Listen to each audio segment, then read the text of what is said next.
হন্টার of the dark, এই নামটা বাংলায় অনুবাদ করলে ঠিক কি হবে বলে আপনার মনে হয়? অন্ধকারের শয়তান, অন্ধকারের শিকারী, কালোর মধ্যে কেলো, না কোনোটাই মানাচ্ছে না।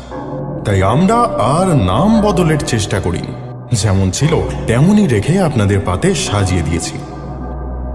হন্টার অফ দি ডার্ক এইচ.পি. লাভক্রাফটের লেখা শেষ গল্প। তার নিজের বক্তব্য অনুসারে তার লেখা বেশিরভাগ গল্পই নাকি আগে তার মাথায় স্বপ্ন হয়ে ধরা দিত। এই গল্পের বীজটিও মৃত্যুর আগে বারবার স্বপ্নে দেখতেন তিনি। গল্পটি প্রকাশ হওয়ার পর প্রায় ৮০ বছর কেটে গেছে।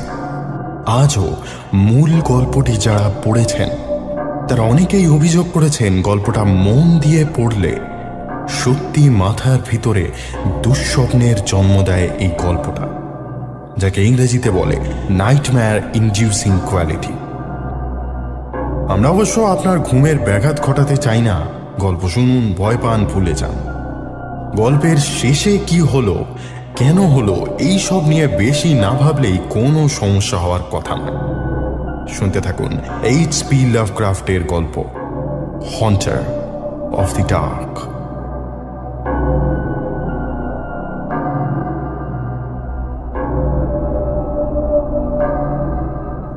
বিস্তর টালবাহানার পর আজ অবশেষে রবার্ট ব্লেকের পোস্টমর্টেম রিপোর্ট গোয়েন্দাদের হাতে এসে পৌঁছেছে। সে রিপোর্টের খানিকটা অংশ বেরিয়েছে সকালের খবরের কাগজে।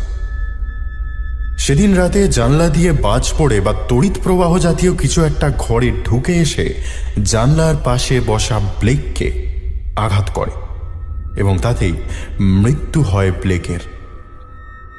জানলার চিড় খাওয়া কাঁচ এবং ব্লেকের মৃতদেহে বিদ্যুৎপৃষ্ট হওয়ার প্রত্যক্ষ নিদর্শন দেখেই এ ধারণা করেছেন গোয়েন্দারা।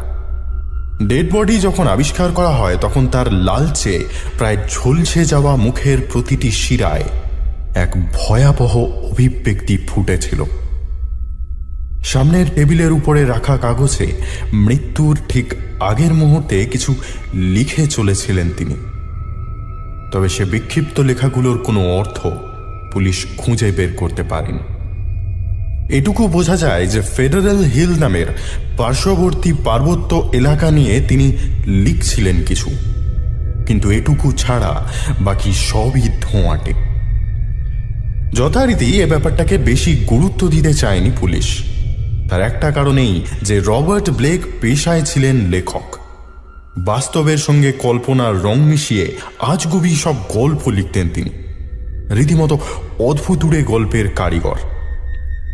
ফলে কাগজে লেখা কথাগুলো তার গল্পেরই অংশ সেটা সহজেই অনুমান করে নেওয়া যায়। তবে যারা এই তদন্তের সঙ্গে যুক্ত ছিলেন তাদের কয়েকজন অদ্ভুত এক সন্দেহ প্রকাশ করেছিলেন। এদের মতে কোনো সাধারণ বজ্রপাতে রবার্ট ব্লেক মারা যাননি। তার সামনে রাখা কাগজে যা লেখা আছে সেগুলো কোনো গল্পের অংশ নয়। তাদের সঠিক অর্থ উদ্ধার করতে পারলে নাকি প্রাচীন তন্ত্র ও মহাকাশ গবেষণার এক নতুন দিগন্ত খুলে যাবে। শুধু সেই কাগজেই নয়, রবার্ট ব্লেকের ঘর থেকে তার ব্যক্তিগত ডায়েরিটাও উদ্ধার করা গেছে। তাতেও নাকি তেমন বিশেষ কিছুর ইঙ্গিত দেওয়া আছে। যাই হোক, আমরা এই টানাপোড়েনের মধ্যে না গিয়ে চেষ্টা করছি ডায়েরির সমস্ত বিবরণ আপনাদের সামনে তুলে ধরতে। তবে মুশকিল হলো ডায়েরির সমস্তটা মিলে প্রায় ১০০ পাতার কাছাকাছি। তাই যতটা সম্ভব কেটে ছেটে অপ্রয়োজনীয় কথা বাদ দিয়ে মূল বক্তব্য তুলে ধরছি আমরা।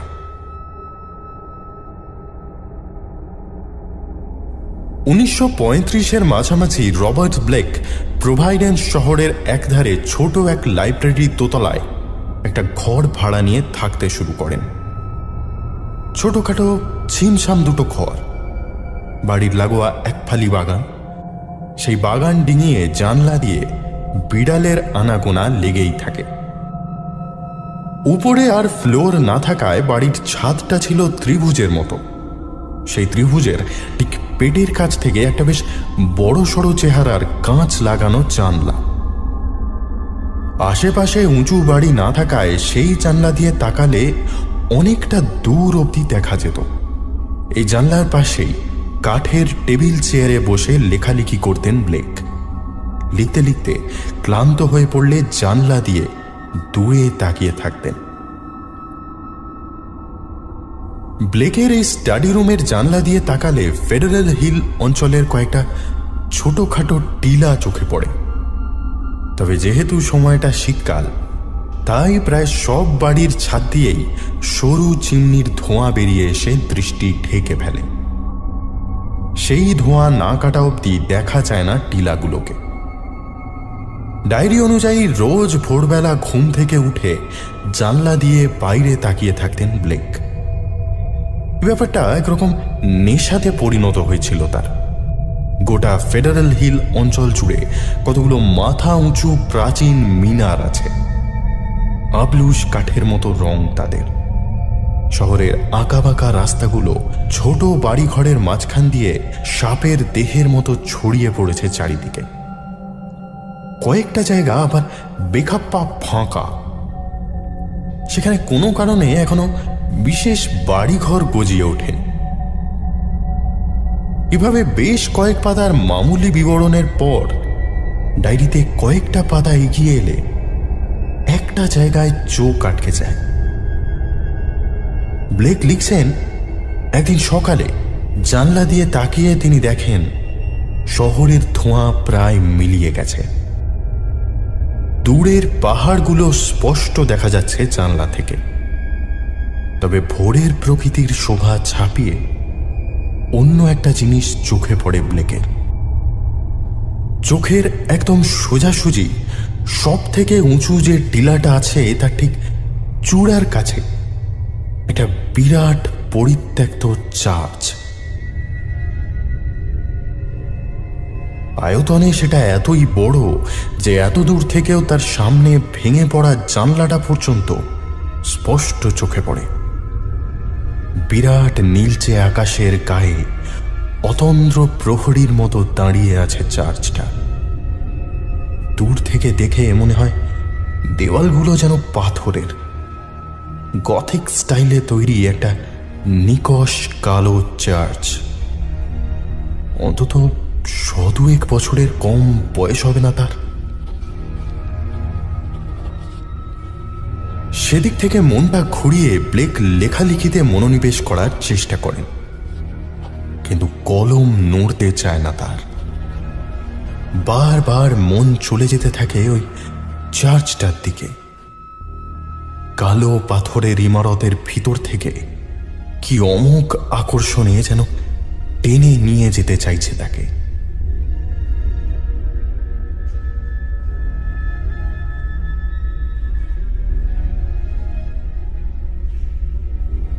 সেদিন এই অবধি, কিন্তু সময় এগোনোর সঙ্গে সঙ্গে আমরা দেখতে পাচ্ছি শহরের ধোঁয়ায় পাহাড়টা ঢাকা পড়ে গেলেও ব্লেক সেদিকেই তাকিয়ে থাকেন।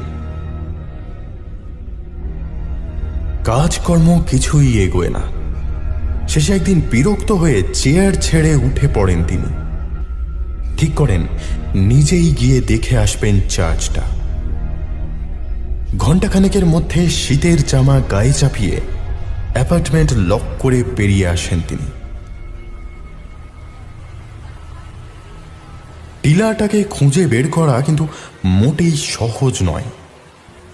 শহরের অলিগলি দিয়ে উত্তরমুখী চলতে চলতে পাহাড়ের গায়ে সেই চার্চটা বার দুয়েক ঘরবাড়ির আড়াল থেকে উঁকি মেরেছিল বটে, কিন্তু তারপরেই টিলার সারের ফাঁকে যেন মিলিয়ে যায় সেটা। এখানকার লোকজনও ভারী অদ্ভুত। খুঁজতে খুঁজতে হন্যে হয়ে এক দোকানদারকে চার্চের কথা জিজ্ঞেস করায় সে হাতটা বুকের কাছে এনে একটা অদ্ভুত অঙ্গভঙ্গি করে। মুখ তুলে তাকিয়ে মাত্র একবার মুচকি হেসে আবার মাথা ঘুরিয়ে নেয়। অথচ এরা সবাই ইংরেজি জানে, ফলে প্রশ্নটা যে বুঝতে পারিনি তা হতে পারে না। ভাগ্যক্রমে পকেটে করে কম্পাস নিয়ে এসেছিলেন ব্লেক। সেটা ধরে হাঁটতে হাঁটতেই অবশেষে একটা উঁচু টিলার উপরে ঘন কালো রঙের সেই দৈত্যসুলভ পাথরের স্তূপটা চোখে পড়ে তার। দ্রুত পায়ে টিলা বেয়ে উঠতে উঠতেই চার্চের প্রকৃত চেহারাটা চোখে পড়ে ব্লেকের। গোটা ইমারতের মূল কাঠামোর নিচে একটা ফুট দুয়েক উঁচু বেদি করা আছে, সেটাকে ঘিরে একটা লোহার গড়াদের পাঁচিল। সে পাঁচিলের দরজায় একটা দশাশই তালা ঝুলছে। দূর থেকে দেখে যতটা মনে হয় চার্চটা আসলে তার তুলনায় বেশ প্রাচীন। উপরের দিকের বেশিরভাগটাই জায়গায় জায়গায় ভেঙে পড়েছে। নিচে একতলায় ঢোকার দেউড়ির মতো দরজা। মার্বেলের একটা আর্চ হয়তো ছিল এককালে, এখন অযত্নে ভেঙে পড়েছে। সব মিলিয়ে প্রায় 4 তলা বাড়ির সমান উঁচু আর অনেকটা জুড়ে ছড়ানো। উপরে তাকালে দোতলার জানলা দুটো চোখে পড়ে, পাল্লা নেই। নিচ থেকে গড়াদের ফাঁক দিয়ে ভিতরের অন্ধকার চোখে পড়ে শুধু। জায়গাটা কিন্তু ফাঁকা নয়। চারপাশে তাকিয়ে ব্লেক একটা সুটকে চেহারার স্থানীয় লোককে দেখতে পেলেন। বেদির উপরে দাঁড়িয়েই এদিক ওদিক কিছু একটা দেখার চেষ্টা করছে লোকটা। ব্লেককে দেখে প্রথমে কথাই বলতে চায়নি সে। এ অঞ্চলের কেউই এই চার্চটা নিয়ে কথা বলতে চায় না। তবে এই লোকটাকে দেখে ততটা কুসংস্কারাচ্ছন্ন মনে হয় না। লোকটার সামনে গিয়ে দাঁড়িয়ে ব্লেক চার্চটা দেখিয়ে বললেন, দেখার মতো জিনিস, কি বলেন? লোকটা শুকনো হাসি হেসে ঘাড় ঘুরিয়ে নিল। কবে থেকে আছে বলুন তো এটা এখানে? তা জানি না, আমি তো জন্ম থেকেই দেখছি। তা লোকজন বিশেষ আসে না এখানে, তাই না? মানে প্রেয়ার টেয়ার হয়? লোকটা একটা বাঁকা হাসি হেসে বলল, লোকে এদিকটা এড়িয়ে চলে স্যার, প্রেয়ার তো দূরের কথা। সে কি, এড়িয়ে চলে কেন? একটু দম নিয়ে লোকটা বলল, চার্চটা কে কিসের জন্য বানিয়েছিল কেউ জানে না, তবে বহু বছর আগে এক ইটালিয়ান প্রিস্ট নাকি কিসব মন্ত্রতন্ত্র করে বন্ধ করে দিয়েছিলেন এটাকে। তিনি বলেছিলেন প্রাচীন কিছু পুঁথিপত্র বর্ণনা অনুযায়ী একসময় নাকি এক শয়তানের অস্তিত্ব ছিল এখানে। গভীর রাতে এর আশপাশ থেকে নানা রকম ভয়ঙ্কর আওয়াজও শোনা যায়। তো বিগত কয়েক বছরে ফেডারেল হিলের কিছু বাসিন্দা উধাও হয়ে যাওয়ায় পুলিশ খোঁজাখুঁজি শুরু করে। তদন্ত করে তারা এটুকু বুঝতে পারে যে যারা উধাও হয়েছে তাদের সবাই কোনো না কোনো কারণে এই চার্চের আশেপাশে এসেছিল। তারপর থেকেই আর কোনো চিহ্ন নেই। বাহ, এ তো ভারী গোলমেলে ব্যাপার। তারপর আর কেউ খুব একটা আসতে চায় না। ব্লেক একবার জিজ্ঞেস করতে যাচ্ছিলেন যে কেউ যদি নাই আসতে চায় তাহলে আপনি নিজে কি করছেন এখানে, কিন্তু সেটা জিজ্ঞেস করার আগেই তাড়াহুড়ো করে সরে পড়ল লোকটা। অগত্যা সেদিক থেকে সরে চার্চের দিকে চলে এলেন ব্লেক। তার একার যে চার্চটাকে অলক্ষণে মনে হয়নি, এইটা ভেবেই খানিকটা ভালো লাগলো তার। তবে লোকটার বলা গল্পটা এতক্ষণে মাথায় ঘুরতে লেগেছে তার। সত্যি কি শয়তান গোছের কিছু ছিল এখানে? অবশ্য জায়গাটার চেহারা দেখে তেমনটা মনে হওয়া অস্বাভাবিক কিছু নয়। ঠিক যেন তার নিজের লেখা গল্পের একটা ভৌতিক লোকেশন বই থেকে উঠে এসেছে। খানিকটা সেই কারণেই জায়গাটা ঘুরে দেখতে ইচ্ছা করল ব্লেকের। তবে বাইরে থেকে ভিতরে যাওয়ার সরাসরি কোনো রাস্তা নেই। খানিক ঘোরাঘুরি করতে কিন্তু একটা রাস্তা চোখে পড়ল। রেলিংয়ের পিছনের দিকে দেওয়ালে কয়েকটা গড়াত ভেঙে গেছে। ব্লেকের চেহারাটা ছোটখাটো হওয়ায় তার ফাঁক দিয়ে অনায়াসেই গলে যেতে পারেন। সেখান দিয়ে ভিতরে ঢুকে এসে একবার পিছনে ফিরে তাকালেন ব্লেক। ফেডারেল হিল শহর থেকে এই জায়গাটা স্পষ্ট দেখতে পাওয়া যায়। ব্লেক অবাক হয়ে দেখলেন তাকে চার্চের ভিতরে ঢুকতে দেখে কয়েকটা লোক একটু আগের সেই দোকানদারটার মতো অঙ্গভঙ্গি করে ঘরের দিকে পা বাড়াচ্ছে। একটা ছোট দোতলা বাড়ির ছাদে দুটো বাচ্চা খেলছিল। তাদের মা কোথা থেকে এসে তাদের ঘরের ভিতরে ঢুকিয়ে নিচ্ছে। সেদিকে আর পাত্তা না দিয়ে বেদি পেরিয়ে চার্চের একতলার জানলা দিয়ে ভিতরে ঢুকে এলেন ব্লেক। মাটির উপর তার পা পড়ায় অনেক দিনের জমানো ধুলোর একটা পরত বাতাসে ছড়িয়ে পড়ল। কাস্তে কাস্তে মুখের সামনে থেকে ধুলো সরিয়ে চারদিকটা একবার দেখার চেষ্টা করলেন তিনি। একটা ছোট ফুট দশকের ঘরের ভিতরে এসে পড়েছেন। ভাঙা সিমেন্টের চাঙড়, কিছু পিপে, এমনকি খসে পড়া কড়িকাঠ অব্দি ঘরের চারিদিকে এলোমেলো ছড়িয়ে আছে। সমস্তটাই ঢেকে আছে মাকড়সার জালে, ঠিক যেন ঘরময় মশারি টাঙিয়ে রেখেছে কেউ। বাইরে সূর্যের আলো ঘরের ভিতর ঢুকে খানিকটা অন্ধকার ফিকে করে মিলিয়ে গেছে। কিছুটা এগিয়ে বাঁকানো একটা সিঁড়ি চোখে পড়ল ব্লেকের। বুদ্ধি করে একটা ব্যারেলকে গড়িয়ে জানলার নিচে রেখে দিলেন তিনি। জানলাটা মাটি থেকে বেশ উঁচুতে, বাইরে বেরোতে গেলে খানিকটা অসুবিধা হবে। সেটা জায়গা মতো রেখে আবার ঘরটা পেরিয়ে সিঁড়ি দিয়ে উপরে উঠতে লাগলেন তিনি। সিঁড়িটা যত উপরে উঠেছে ততই যেন বেড়ে উঠেছে অন্ধকারটা। কোনো রকমে সিঁড়ির ঠান্ডা হাতল ধরে উপরে উঠে এলেন তিনি। উপরে উঠে প্যাসেজটা দুভাগে ভাগ হয়ে গেছে। তার একটা দিক একেবারে ভেঙে পড়েছে, অন্যদিকে খানিকটা এগোলে একটা বড় সড়ো কাঠের দরজা। এটায় কোনো তালা নেই, শুধু বাইরে থেকে হুড়কো লাগানো আছে। এগিয়ে গিয়ে হুড়কোটা খুলে ফেললেন ব্লেক। আওয়াজ শুনে বোঝা যায় দীর্ঘকাল খোলা হয়নি সেটা। দরজা খুলতে ওপাশে একটা লম্বা করিডোর চোখে পড়ল। চার্চেরই কোনো একটা জানলা দিয়ে একটা হালকা আলো এসে পড়েছে সেই করিডোরে। সেটা ধরে হাঁটতে লাগলেন ব্লেক।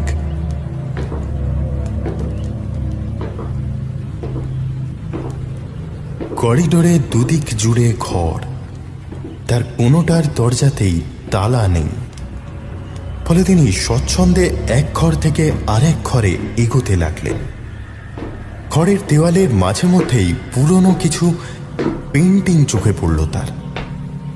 তবে সময়ের ছাপে সেগুলো এতটাই আবছা হয়ে গেছে যে আদৌ তাতে কি আঁকা ছিল কিছুই বোঝা যায় না। তবে ভালো করে পর্যবেক্ষণ করতে ব্লেকের কেমন যেন অস্বস্তি শুরু হলো।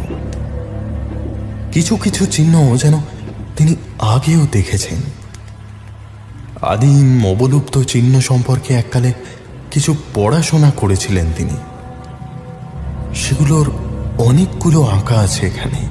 কেন যেন দম আটকানো অশুভ একটা বাতাস গোটা চার্চের আনাচে কানাচে ছড়িয়ে রয়েছে।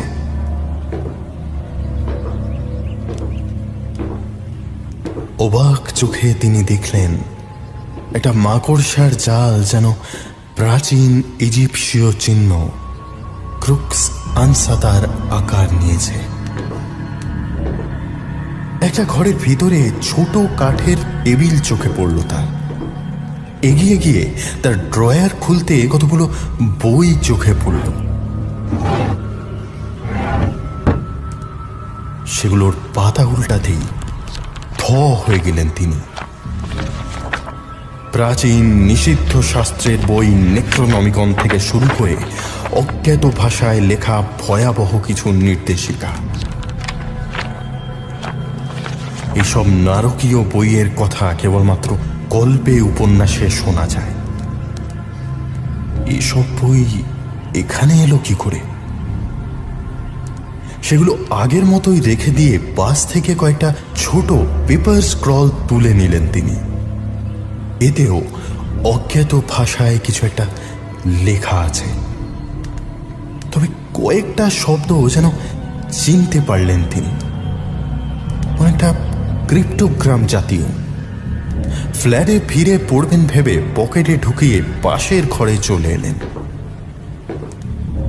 এই ঘরটা ফাঁকা। উপরে তাকালে ভাঙা কড়িকাঠের ফাঁক দিয়ে একেবারে উঁচুতে একটা বিরাট ঘণ্টা চোখে পড়ে।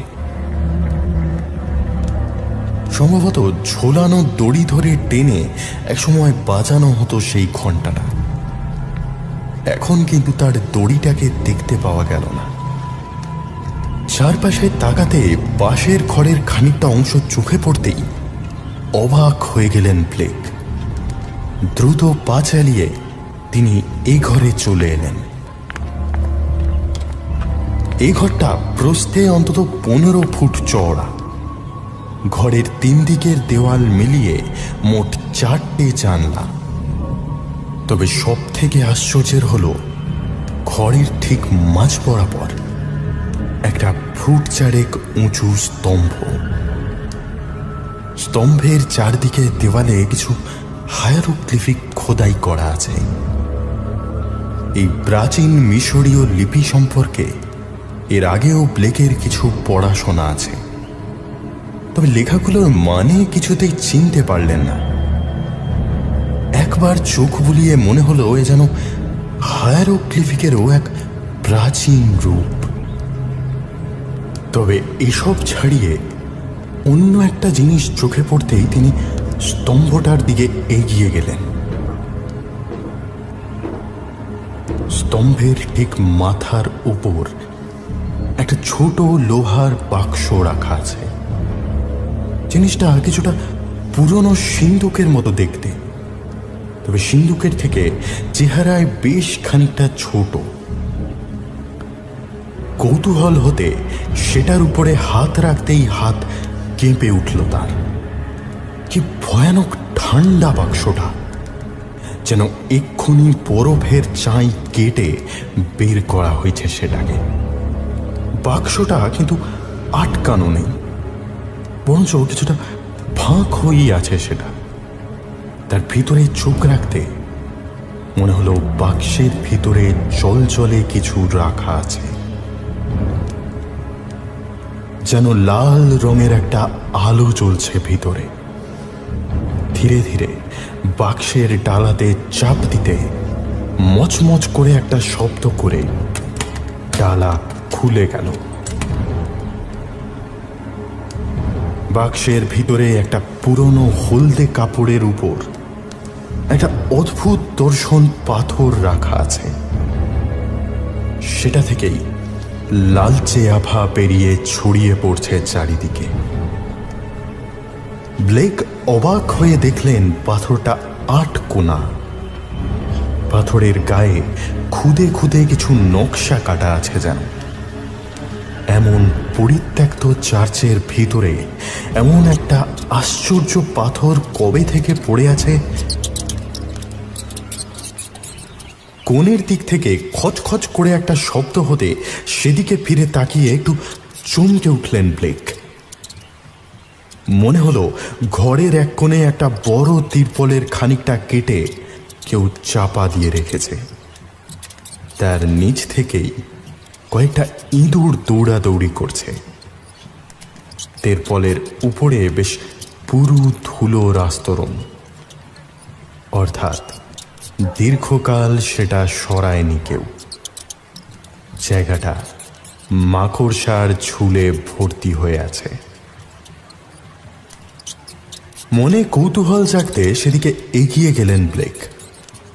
হাত দিয়ে তিরপলের এক প্রান্ত ধরে একটু একটু করে সরিয়ে ফেললেন সেটা, আর সঙ্গে সঙ্গে কিছুটা পিছিয়ে এলেন। একটা মানুষের হলদে হয়ে যাওয়া কঙ্কাল। দেখেই বোঝা যায় অনেক কাল ধরে একইভাবে পড়ে আছে কঙ্কালটা। মানুষটার গায়ে যে জামা কাপড় ছিল সেগুলো ছিঁড়ে গেছে বহু জায়গায়, কোথাও ইঁদুরে খেয়েছে। আশেপাশে তাকাতে ব্লেকের চোখে পড়ল কঙ্কালটার জামার ভিতরে বেশ কিছু পুরনো কাগজ গোঁজা আছে। হয়তো যখন সে মারা গেছিল তখন এই কাগজগুলোই ছিল তার সঙ্গে। দেখে মনে হলো নিজের ডায়েরিতেই কথাগুলো লিখেছিল লোকটা। তারপর ডায়েরির বিশেষ কিছু জায়গা ছিঁড়ে নিজের কাছে রেখেছিল। কিছু গবেষণা করেছিল কি? একটা কাগজ তুলে নিয়ে পড়ার চেষ্টা করলেন ব্লেক। প্রফেসর এনুক বয়েন ইজিপ্টের বাসিন্দা। 1844 সালের জুলাই মাসে ফ্রি উইল চার্চের দেখাশোনার দায়িত্ব নিলেন। তন্ত্রবিদ্যা নিয়ে গবেষণায় তার যথেষ্ট নাম ডাক আছে। ব্লেকের মনে পড়ল আসার সময় এক এলাকাবাসীর কাছে তিনি শুনেছিলেন এই চার্চটার পুরনো নাম ছিল ফ্রি উইল চার্চ। আবার কাগজের দিকে তাকালেন তিনি। ছোট একটা দাগ দিয়ে পরের লাইনে লেখা হয়েছে, ডক্টর ড্রন তাকে স্টারি উইজডমের ব্যাপারে সতর্ক করলেন। মনে মনে ব্যাপারটাকে একটু গুছিয়ে নেওয়ার চেষ্টা করলেন ব্লেক। স্টারি উইজডম জিনিসটা শুনে কোনো তন্ত্রবিদ্যার রিচুয়াল মনে হচ্ছে, কিন্তু সতর্ক করার কারণ কি হয় তাতে? পরের কাগজে ব্যাপারটার একটা আন্দাজ পেলেন ব্লেক। তাতে লেখা 1846, 3 জন মানুষ উধাও, 8 মাথার পাথরের প্রথম উল্লেখ। 1848, 7 জন নিখোঁজ, নরবলির গুজব রটল। 1853, অনুসন্ধানের ফল শূন্য, অদ্ভুত শব্দের গুজব। ব্লেকের মাথাটা একটু একটু করে গুলিয়ে যাচ্ছিল। পরের কাগজটা তুলে নিলেন তিনি। ফাদার ওমালের বয়ান অনুযায়ী ইজিপ্টের মরুভূমিতে একটি প্রাচীন বাক্স উদ্ধার করা হয়েছে। তার উপাসনার ফলে এমন কিছুর জন্ম হয়েছে যা আলো সহ্য করতে পারে না। সে উপাসনা যারা করেছে তাদের দাবি একটি লাল ট্রাপিজোহেড্রন নাকি তাদের অন্য জগতের দৃশ্য দেখায়। হন্টার অফ দি ডার্ক তাদের কিছু একটা গোপন তথ্যের সন্ধান দেয়। হন্টার অফ দি ডার্ক নামটা মনে মনে বিড়বিড় করলেন ব্লেক। এ কথাটা তিনি আগে শোনেননি। শুনলেই গাটা কেমন যেন ছমছম করে। 1857, ট্রাপিজোহেড্রনের দিকে তাকিয়েই তারা হন্টার অফ দি ডার্ককে আহ্বান জানায়। 1869, আইরিশ জনতার গির্জা আক্রমণ। 1875, নিখোঁজের সংখ্যা বেড়েই চলেছে। 1877, গির্জা পরিত্যক্ত ঘোষণা করে বন্ধ করে দেওয়া হলো। 1877 শেষ হওয়ার আগেই 181 জন বাসিন্দা কোনো কারণে শহর ছাড়লেন। 1880, চার্চটাকে ঘিরে ভুতুড়ে কাহিনী রটতে লাগলো। 1877 পরে আর কেউ এই চার্চে পা রাখেনি।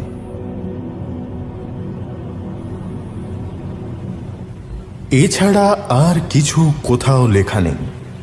মাটির উপরেই বসে পড়ে মাথার ভিতরে ঘটনার সুতো গাঁথতে লাগলেন ব্লেক। এ লোকটা অন্তত বছর 40 আগে কোনোভাবে এসেছিল এই চার্চে, তারপর এখানেই দেহ রেখেছে। চার্চটা ও তার ইতিহাস নিয়ে যে লোকটা বিস্তর ঘাঁটাঘাঁটি করেছে সেটা কাগজগুলো থেকেই স্পষ্ট।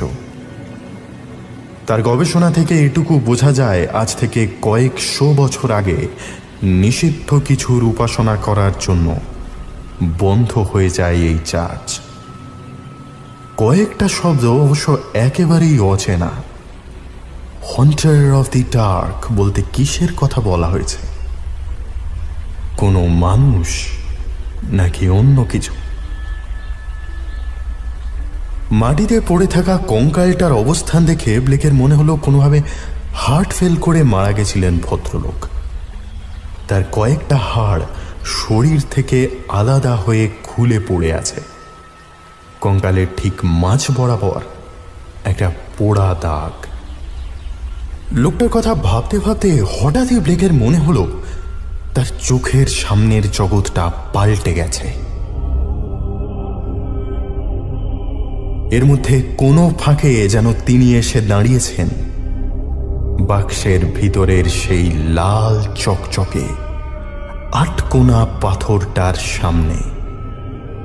আর সেই পাথরের উপরে চোখ রেখে অনেক দূর অবধি দেখতে পাচ্ছেন তিনি।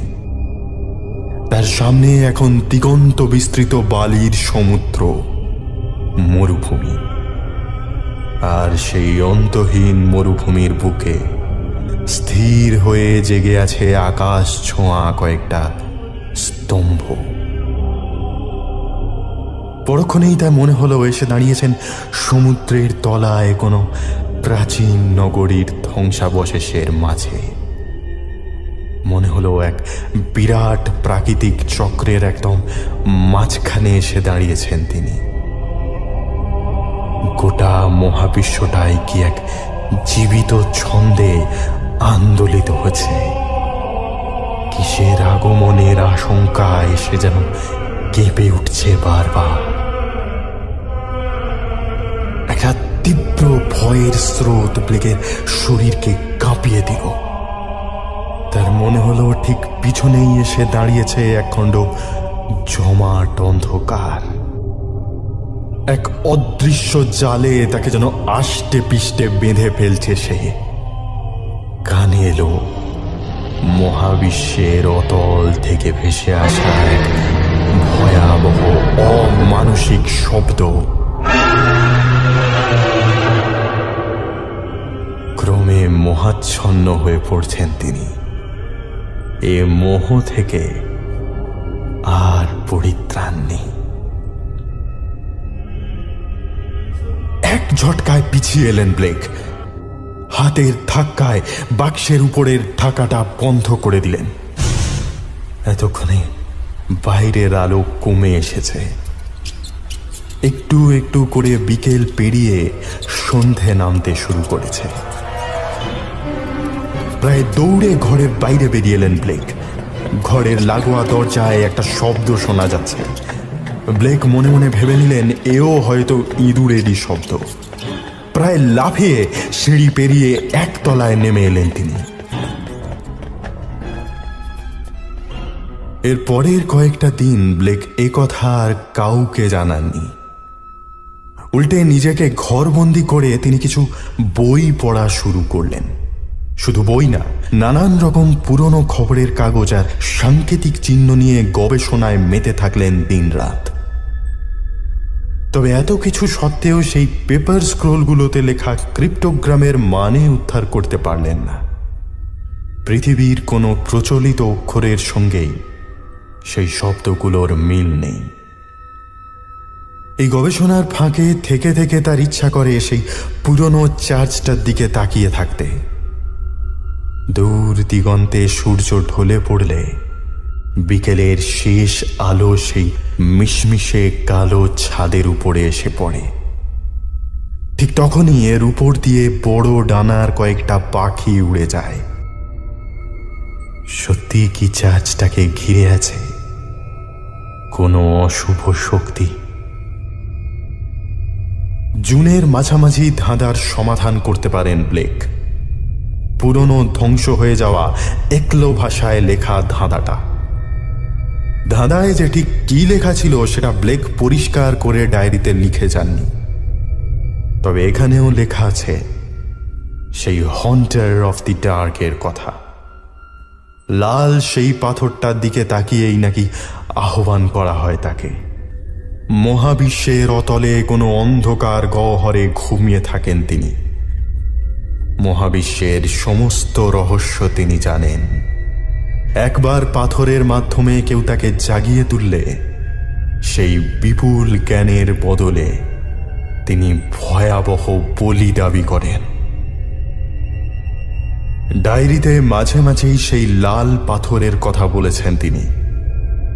পাথরটা অনেকটা মহাশূন্য সময়ের মাঝে দরজার মতো কাজ করে।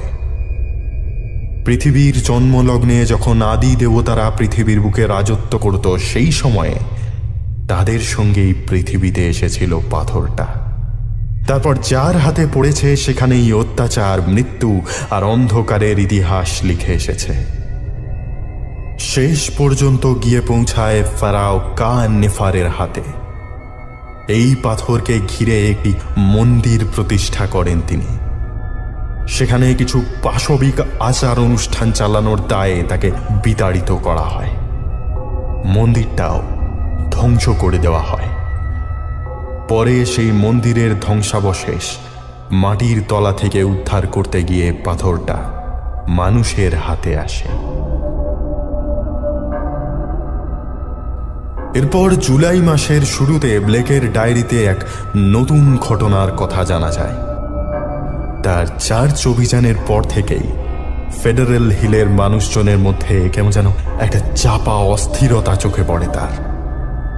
থেকে থেকে গির্জা থেকে ভেসে আসে ঘণ্টার আওয়াজ, অথচ ঘণ্টার সাথে কোনো দড়ি বাঁধা ছিল না। এলাকার প্রায় সমস্ত বাসিন্দার স্বপ্নেই নাকি বিশেষ কিছু স্বপ্ন ঘুরে ফিরে আসছে। রাত নামলেই তাদের মনে হয় কেউ নজর রাখছে তাদের উপর। ব্লেক প্রথমে ব্যাপারটাকে সেরকম গুরুত্ব দেননি। কুসংস্কার ছড়াতে সব জায়গায় বেশি সময় লাগে না। এই সময় ব্লেকের ডায়েরিতে একটা স্ববিরোধী কথা ফুটে উঠেছে বারবার। একবার তিনি আফসোস করেছেন যে সেদিন ফিরে আসার সময় ওই অলুক্ষুণে পাথরটাকে ভেঙে কিংবা মাটির তলায় পুঁতে আসলেই ভালো হতো। পরক্ষণেই সেই আশ্চর্য পাথরের গায়ে আর একবার চোখ রাখতে ইচ্ছা করেছে তার। যে আশ্চর্য মহাজাগতিক দৃশ্য চোখে পড়েছিল, তার শেষ অবধি দেখার আকর্ষণ যেন অমোঘ মোহে টান ছিল তাকে। এর মাঝে একদিন গোটা ফেডারেল হিল এলাকায় বিদ্যুৎ সংযোগ বিচ্ছিন্ন থাকে। এলাকায় গুজব রটে যে সেই অন্ধকারে চার্চের বাইরে গোল করে আলো হাতে কাদের যেন ঘুরতে দেখা গেছে। সে সময়ে গির্জার দরজা থেকে গমগমে একটা আওয়াজও নাকি শোনা গেছে। স্থানীয় সংবাদপত্র ব্যাপারটা গুজব বলে হাসাহাসি করলেও ব্লেক ঘটনাটাকে সহজভাবে নেননি।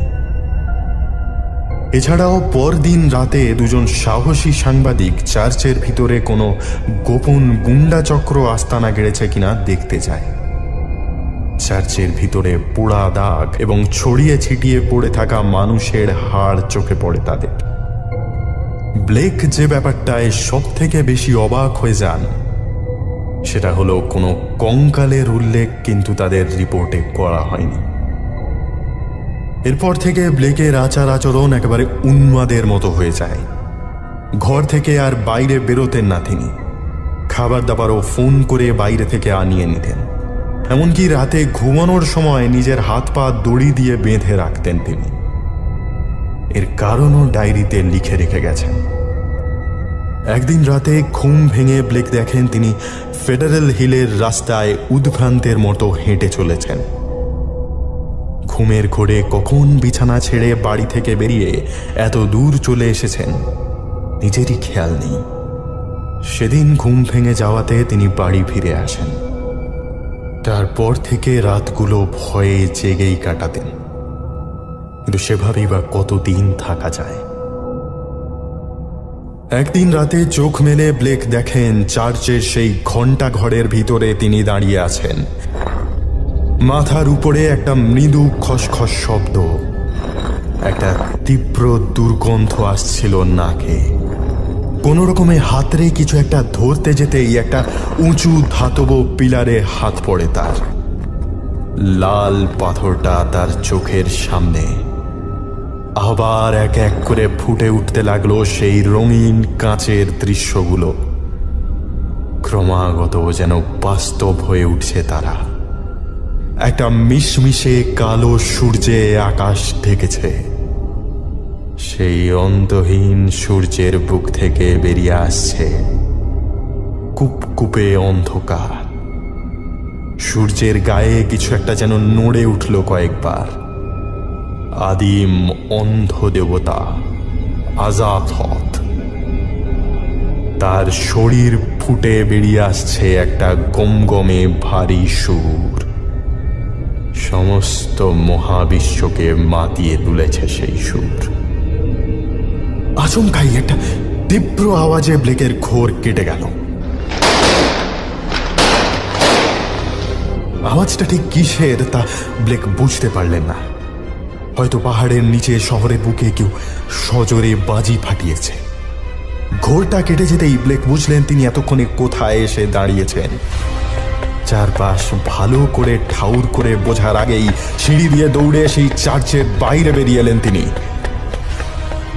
রাতের অন্ধকারে সমস্ত ফেডারেল হিল ঘুমিয়ে আছে। উন্মাদ হাওয়ার ঝাপটা এসে বারবার গির্জার ভেতরেই আছড়ে ফেলতে চাইল তাকে। সেই সঙ্গে একটা বিশ্রী গন্ধ এসে লাগলো। উন্মাদের মতো পাথরের গা বেয়ে দৌড়াতে লাগলেন ব্লেক। এতক্ষণে হয়তো যা হওয়ার হয়ে গিয়েছে। পরদিন সকালে ঘুম ভেঙে ব্লেক দেখলেন তিনি নিজের স্টাডি রুমে শুয়ে রয়েছেন। শরীরের সমস্তটা মাকড়সার ঝুল আর ধুলোর স্তূপে ঢাকা পড়েছে। জামা কাপড়ের বহু জায়গা ছিঁড়ে গেছে। জানলার দিকে ফিরে এসে আর সেই চার্চটাকে দেখতে পেলেন না তিনি।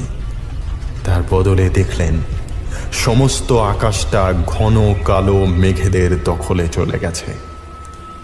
এক ফোঁটা আলো তার ফাঁক দিয়ে পৃথিবীতে আসার জো নেই। এরপর থেকেই উন্মাদ বজ্রপাত আর ঝড় ঝাপটায় ঢাকা পড়ে যায় ফেডারেল হিল।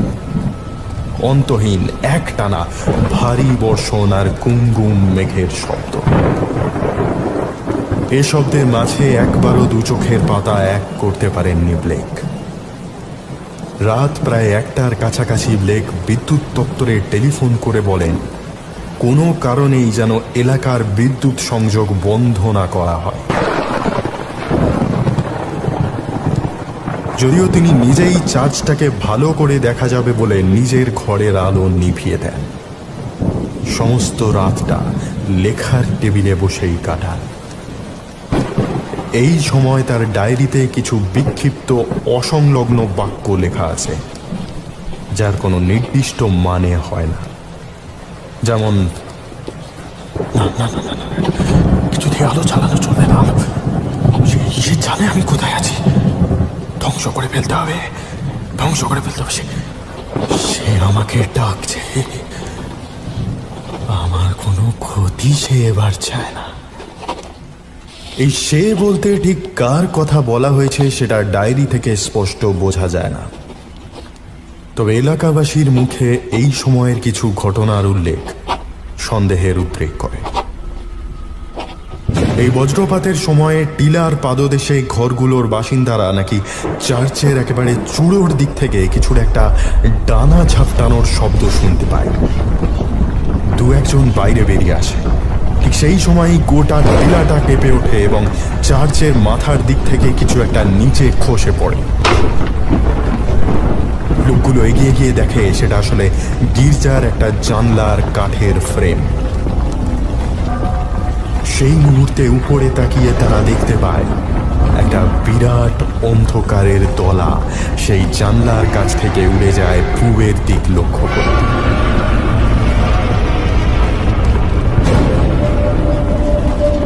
এই ঘটনা যারা নিজের চোখে দেখেছে তাদের বেশিরভাগই সে সময় আতঙ্কে উন্মত্ত হয়ে বাড়ির দিকে ছুটে পালিয়ে যায়। কাছেই এক ইউনিভার্সিটির ছাত্র রাত জেগে পড়াশোনা করছিল। সেও এক খণ্ড অন্ধকারকে ব্লেকের জানলার দিকে উড়ে যেতে দেখে, তবে এর সপক্ষে কোনো প্রমাণ নেই তার কাছে। পরদিন সকালে উঠে দেখা যায় টিলার আশপাশের প্রায় সব গাছেরই মাথার দিক পুড়ে কালো হয়ে গেছে।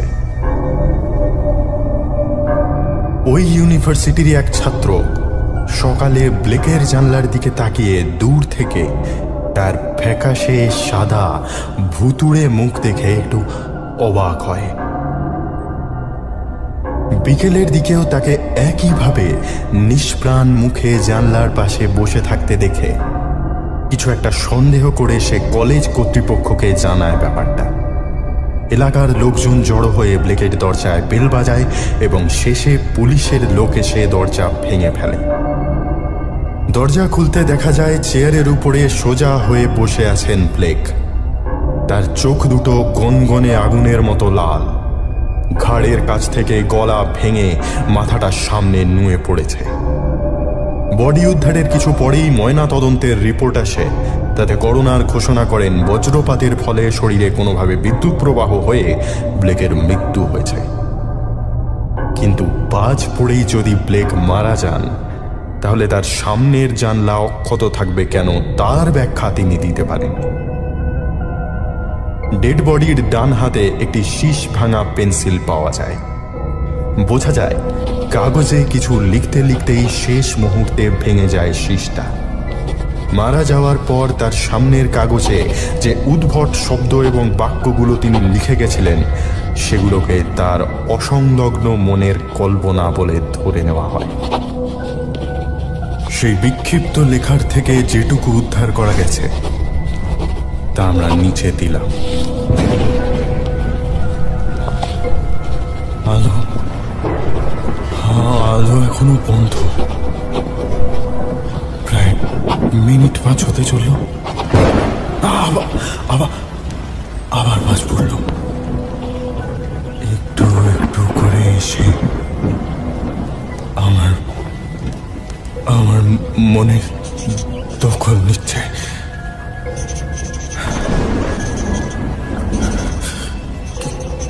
কিছু যেন মনে পড়ছে আমার। আগে এইসব কিছু দেখিনি। কে আমি? অন্ধকারকে মনে হচ্ছে আলো, আলোকে মনে হচ্ছে অন্ধকার। না, সত্যি হতে পারে না, কিছুতেই সত্যি হতে পারে না।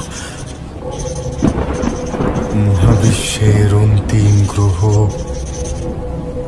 জগৎকে দেখতে পাচ্ছি এখন। কি বিভৎস সে চেহারা। এবার আরো দূরে, মহাবিশ্বের সীমানা পেরিয়ে অন্তহীন অন্ধকার জগৎ।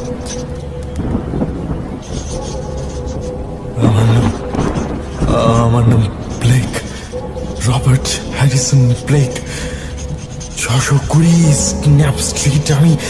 আমি এই গ্রহে। হায় ভগবান, একে দেখছি আমি। একটু একটু করে চার্চের চূড়ায় নেমে আসছে তার শরীর।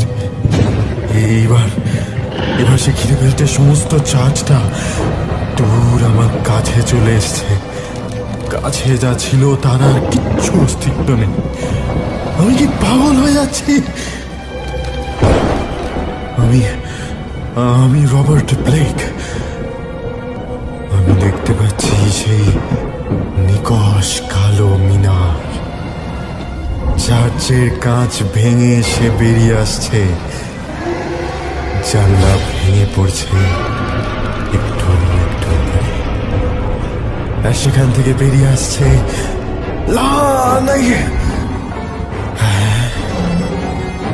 এইবার স্পষ্ট দেখতে পাচ্ছি তাকে। আমার দিকে এগিয়ে আসছে নরকের বাতাসের মতো, কালো ডানা নিয়ে। আর মুক্তি নেই, জ্বলন্ত অগ্নিময় 3টে চোখ।